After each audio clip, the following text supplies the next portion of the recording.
All right, so in the third tutorial, I will go through post-processing volumes that does color grading, motion blur, depth effect, and atmospheric effects.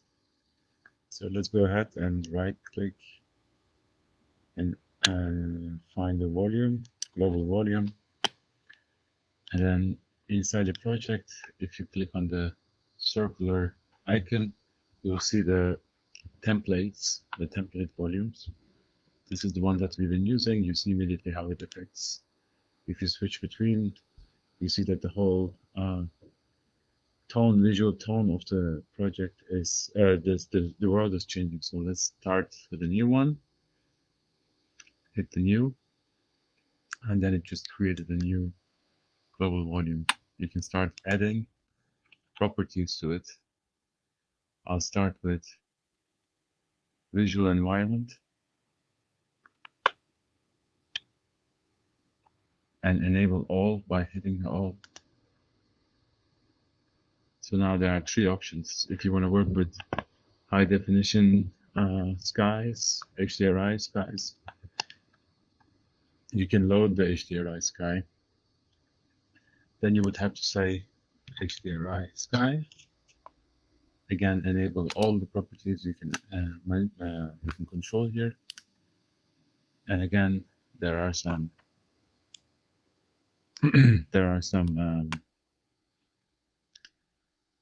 visual environments, HDRI skies in the project.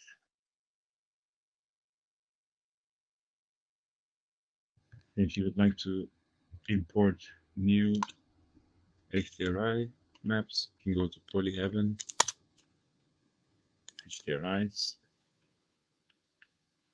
and choose whichever you want here, and download it as 8K materials.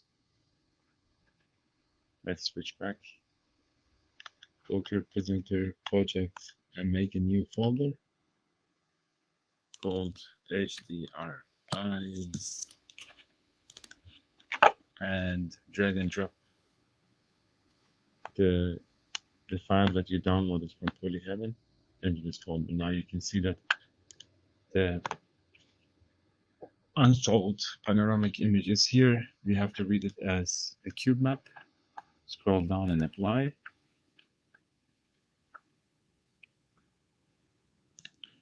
And if you go back to your global volume, we can now drag and drop this right here.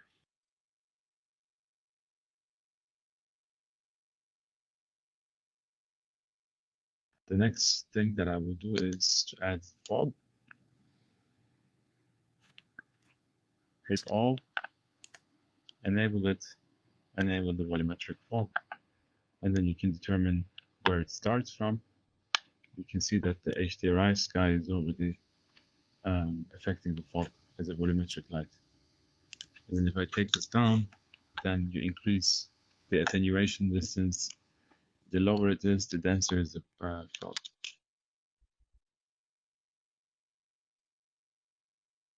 It's to be played around a little bit, and you can find the values that you like depending on your scene.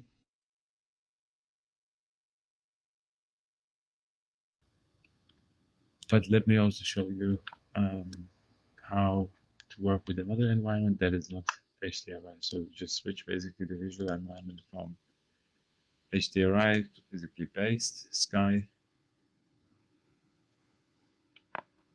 Now everything is dependent on the lights. I'll come to it in a second.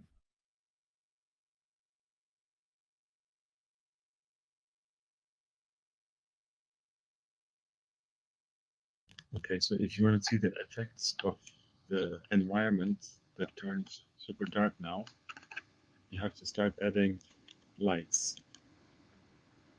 You have to go to the hierarchy, hit right click, scroll down, find the light, and start adding this light. Directional light works as a sun that illuminates the entire scene. We can also delete that and start adding local lights. The light, spotlight. Move it here to eliminate the video plane. And you can see that it has a cone that you can adjust, and the more it hits the plane, the more you see that it's eliminating. And you can also see that slightly it is kind of being affected by the fog and becomes a volumetric light. You can play around with its volumetric effect by going to its properties, going down, and it has the multiplier of the volumetrics. Sorry. You can also enable the casting shadows of that specific light source by hitting enable shadow map. Now, if there was a plane underneath,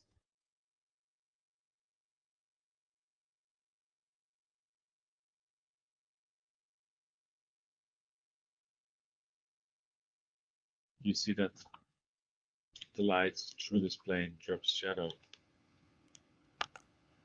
onto the floor plane. And if you want to increase the illumination of this light, select the light, and then you can just increase the intensity.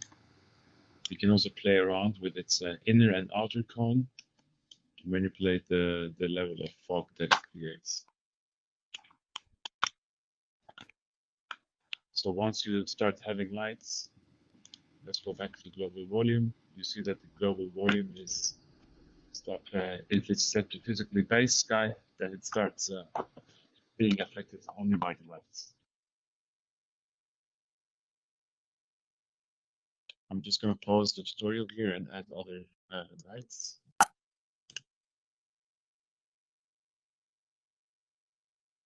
Okay, so I added some more lights. You can see that these spotlights are dropping fog effects. What I want to show is that if you're working with physically based sky and fog, it's a very tricky values that you need to play around with in order to balance the right height where the fog begins, so that you can still see the point cloud.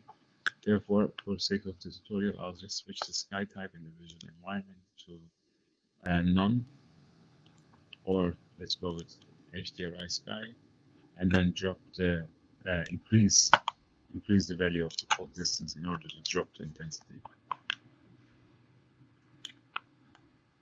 And perhaps taking this down, the base height also helps a little bit.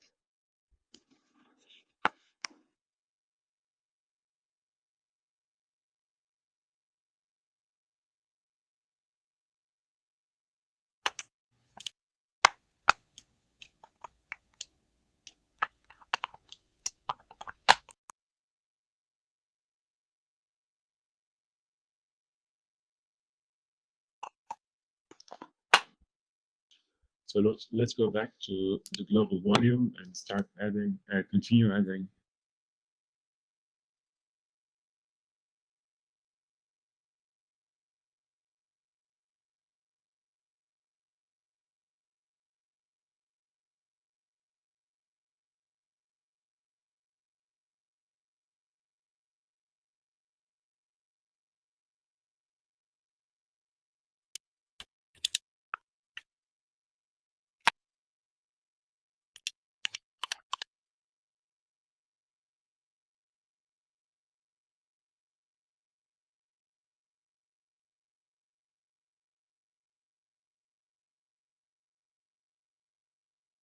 Okay, so let's go back to the global volume and continue adding new properties to it.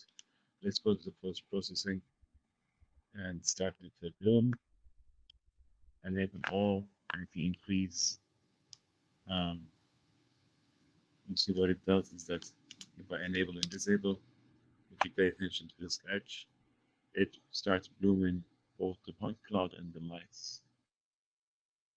Let's move on and add post-processing. Color adjustment, enable all. Here you can start color grading your scene. You can give it a bit of a blue wash, increase the saturation, increase the contrast.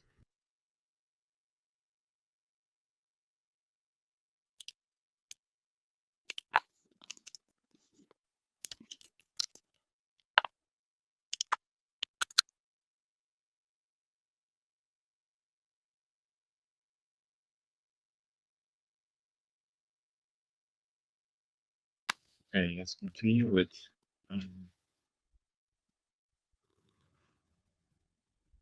motion blur. Select all, increase the intensity 2 or 5. So what this does is that I can only demonstrate it well in the game mode. It does real-time motion blur effect. Hallo, ich heiße Louis.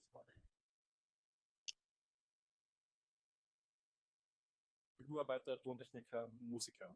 Von 2014 bis dann.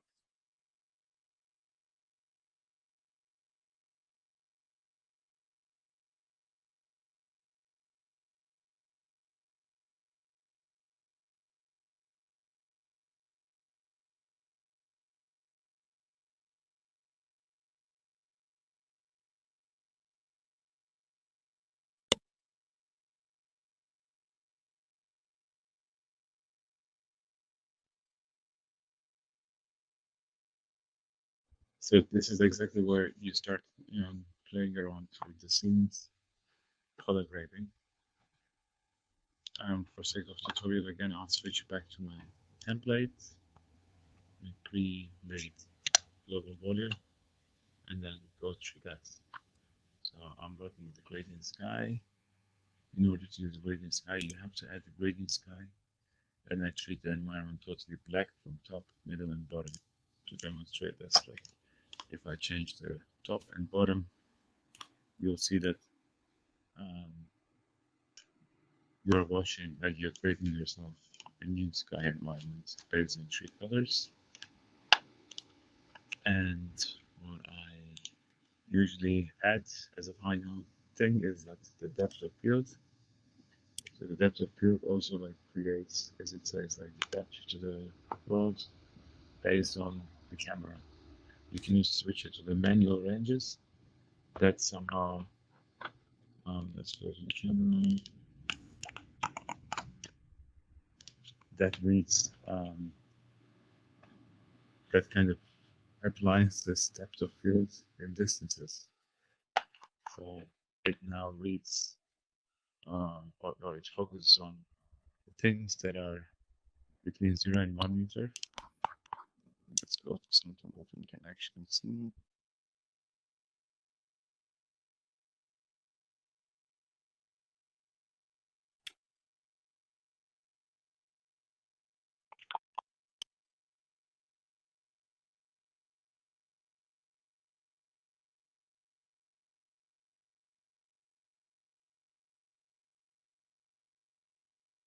If you can see here that all the way back is totally blurred out or out of focus, whereas the near part of the plane is in focus. If you increase this value of the far range, then you will cover much more focus in your field of view. So let's just leave it like this for now. And I'll just drag my camera back where it is. Then I go to the play mode to make once again a demonstration.